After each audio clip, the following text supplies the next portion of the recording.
Hey everyone, this is the final uh, video and Google form for the Citizenship in the Nation Merit Badge. Today we'll be going over requirements 4, A, B, and C, as well as requirement 5. So let's take it away. So, hey everybody, I'm going to be discussing requirement 4A, which is the Declaration of Independence. So the Declaration of Independence was the formal statement drafted by our founding fathers that basically made it known that the original 13 colonies had every intention and every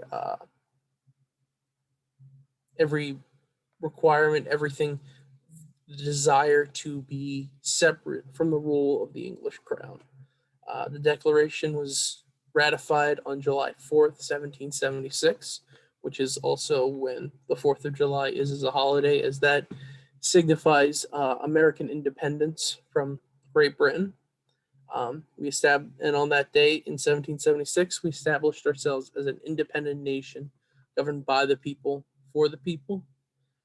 Throughout the whole document, probably one of the most important lines is the line that states, "We hold these truths to be self-evident, that all men are created equal, that they are endowed by their Creator with certain unalienable rights, that among those are life, liberty, and the pursuit of happiness," which, in my opinion, is one of the more important lines in the entirety of the Declaration, and as well as signifies how we want our country to be governed compared to that of the governments of our forebears of the UK and other countries. Quite obviously, without this document, it'd be unlikely that the US would have ever formed, and democracies all around the world might be in short supply if the document was never created, as this was one of the first modern examples of a democracy that was put into place. We also obviously probably won't be having some of the same rights and freedoms that we currently have today. So there's always an important thing to note. As I stated earlier, it is a great document to read. So if you just go to archives.gov, you can read the whole Declaration of Independence as a transcript. And it goes through all of it, as well as all the founding fathers who signed the document, with notable people like Benjamin Franklin. Who else do we see here? Thomas Jefferson.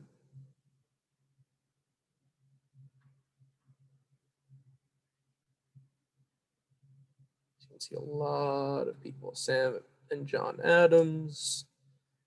And probably one of the most famous, and that is John Hancock, because of his gigantic signature, which you can see. Oh, never mind. This is a very poor image, but his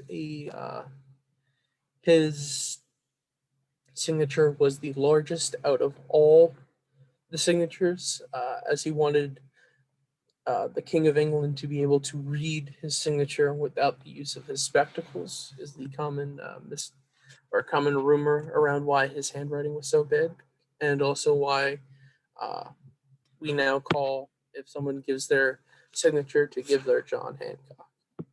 So that's the Declaration of Independence. I'm going to pass it over to the preamble of the Constitution.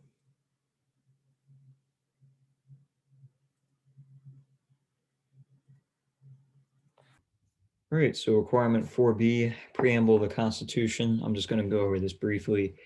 The reason for its inclusion in the Constitution, why it just didn't start with the laws or whatever, it's written to be kind of like a preface to a book or a foreword in a book, and how it states the kind of the reasons, the intentions behind the writing of the Constitution. That way, for future generations such as us who are studying the Constitution, we can see that it's not necessarily a document of what we can and can't do, more so it's a document stating the rights that we have protected, and it's outlining what the rights as the government has to protect us. It's really sort of a way to show that the founding fathers want to make it clear that this is our intentions for this document, is to be used in this way. It's kind of like a manual or any sort of instructions at the beginning of just about any appliance you buy. You have instructions at the beginning that state why or it states why, but it also states how you use it. So this is kind of a similar way that a constitution is there for the protection of the people. And really all you have to know, or all you have to really read to know that, is the first three words of it: we the people. That outlines it clearly, that this whole entire intent of the Constitution is because we the people say that the government exists. We the people say that there is a necessary need for the government, but it is not to infringe upon our rights. Therefore, it's only there to protect our rights. So that's why our founding fathers thought to make it very clear that it is there for security of our rights and not for anything else. It is not something that we obey. Well, we obey it in order to kind of have a established order among everybody, but it's not something that is it's more or less we are giving power to the government, and the power comes first from the people. So that's pretty much clear as it is. I believe it includes the preamble in your pamphlet. So if you want to read over that, you can get a pretty good idea, or you can just look it up online. Several sites that have the Constitution and the preamble written in it. So feel free to study that, and then you'll really get a good idea of what it's about and what the whole entire Constitution is about. All right, so now we are going to be going over the Constitution. It is one of the most important documents in our nation's history. I believe I'm screen sharing right now.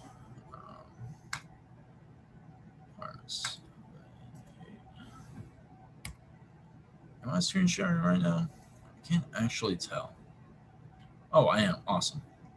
So let's see. What requirement is this?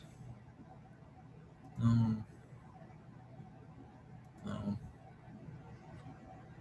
Requirement 5, I believe.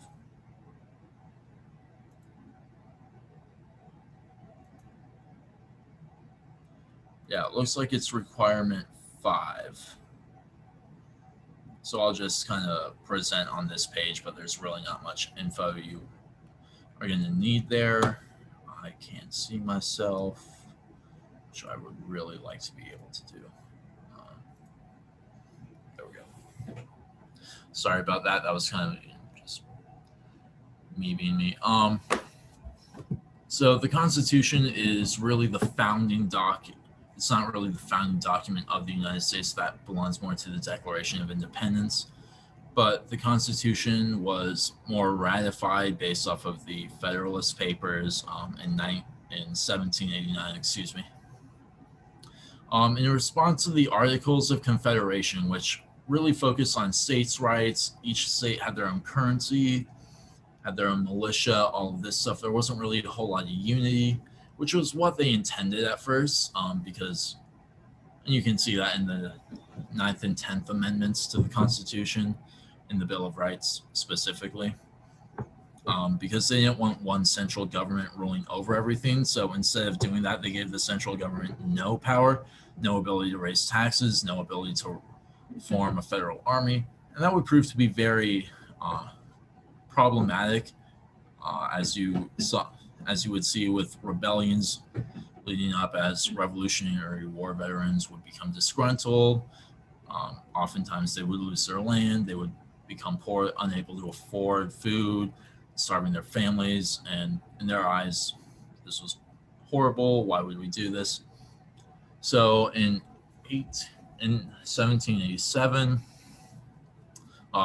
Congress met again and essentially decided that we're going to do away with the entire Articles of Confederation. We're going to do something that gives the federal government more power, with the idea that we will not abuse that power and we will make it so we cannot abuse that power. And that's the main focus of that is in the Bill of Rights. But there are 6 articles of the Constitution, something that I recommend you all get. It's called the United States Constitution app. It's on my phone right here. I don't know if you can see that. It's got all of them. It's got background preambles, all the articles, the amendments.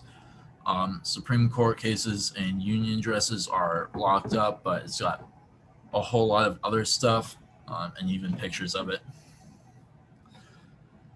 And so it goes through all of the articles, all of the sections, all of that stuff. And so you can see it goes word for word. I highly recommend you all get it. I believe it's free. If not, then don't worry about it. You can find the Constitution online for free, for sure. This is just how I use it to study for classes that I have, because I feel it's I didn't purchase it, so I believe it's free, and it's very helpful for me and convenient because it's on my phone. But this really established the federal government, not as we know it today, but it established the framework for it. It really established the separation of powers between the executive, the legislative, and the judicial branches, established the presidency, the House of Representatives, and Congress, the Senate specifically, and the House, the Supreme Court. And it laid forth how all of these things would interplay, how the system of checks and balances would go hand in hand. So, such in common events, recently the president appoints Supreme Court justices. They must be approved through the Senate, and then they're able to go to the Supreme Court.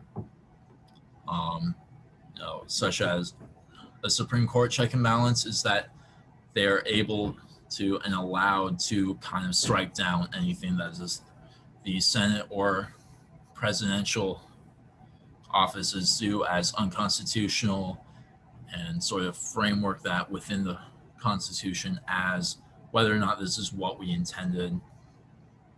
With the Senate, Congress, they're allowed to impeach the president. They're allowed to remove Supreme Court justices, or more accurately, request their resignation. You're not really allowed to remove them, but you are allowed to request their resignation. More often than not, they have historically complied with that request, though they are not obliged to. But impeachment is that big check and balance, along with the ability to veto and override vetoes.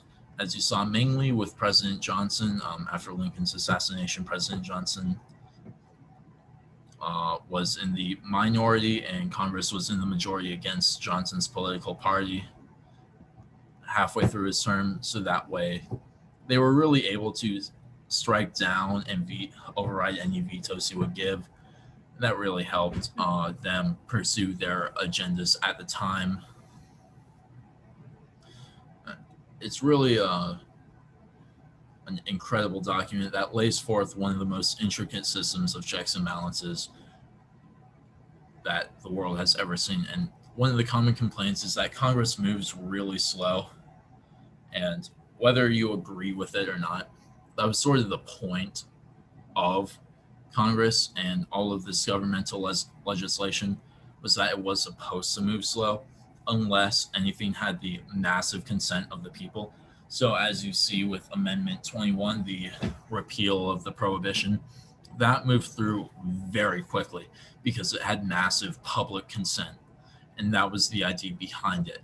The idea was that nothing could go through unless it had a majority of public consent and a vast majority of 2/3 public majority consent, not the simple majority that the founding fathers despised, which was the rule of the 51% over the 49. They instead preferred the rule of the 66%, because in their eyes that was a much more fair and much more just society and a much more just way of governing.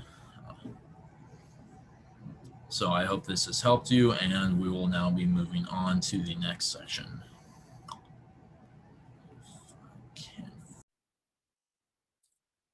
Requirement 5 asks us to discuss the 6 functions of, or the 6 main goals of government, essentially.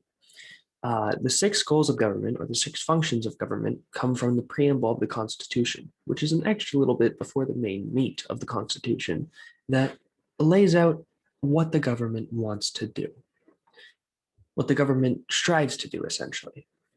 The first function, as the preamble of the Constitution starts, goes, "We the people, in order to form a more perfect union." Now, the function of the government isn't that whole sentence. The function of the government is instead to form a more perfect union. So what the government wants to do is just continually improve the nation.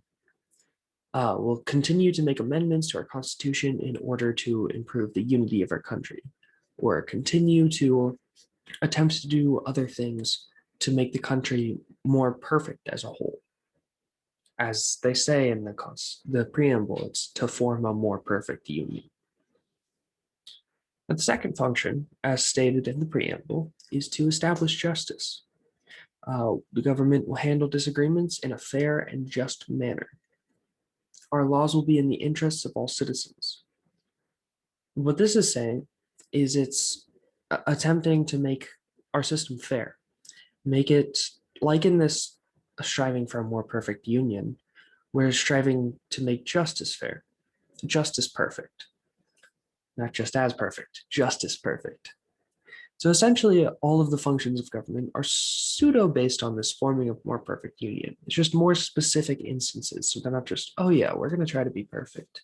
It's so that they can say, yeah, we're going to try to be perfect, but in these specific ways.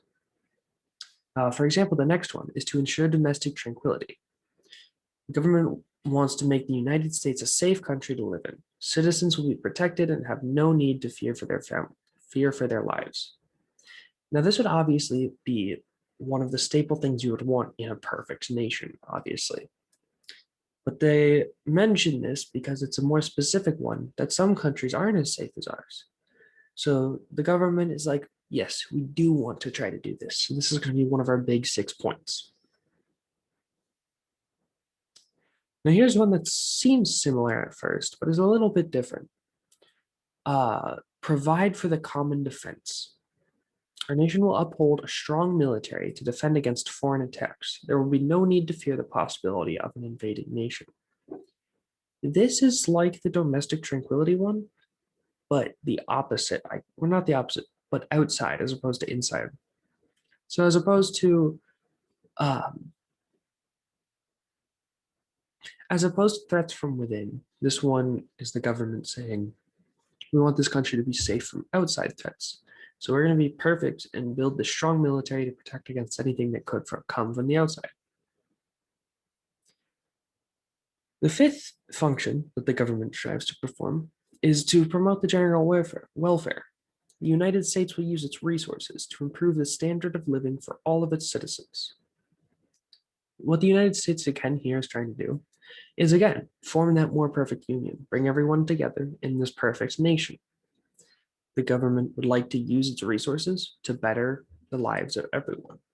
Now, it's pretty hard to do this sometimes because sometimes resources are limited or sometimes we can't do certain things. But in general, the government strives to do these things. Now, the 6th and final function of the government, according to the preamble of the Constitution, is to secure the blessings of liberty to ourselves and our posterity.